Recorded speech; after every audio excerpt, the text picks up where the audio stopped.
So, ito po yung kangkong na inaadobo natin. Yung nakukuha sa mga palayan kapag natuyo na, pag nakapag-harvest na ng palay. Yung talbos lang naman ang kakainin.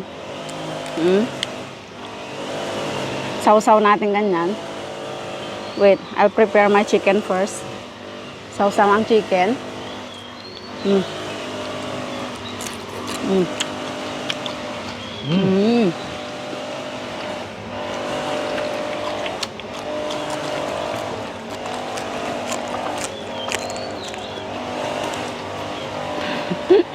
Parang rabbit lang. Lasang kangkong pa rin siya. Yung kangkong na binlanch natin ng half cook lang. Ganun pong lasa niya.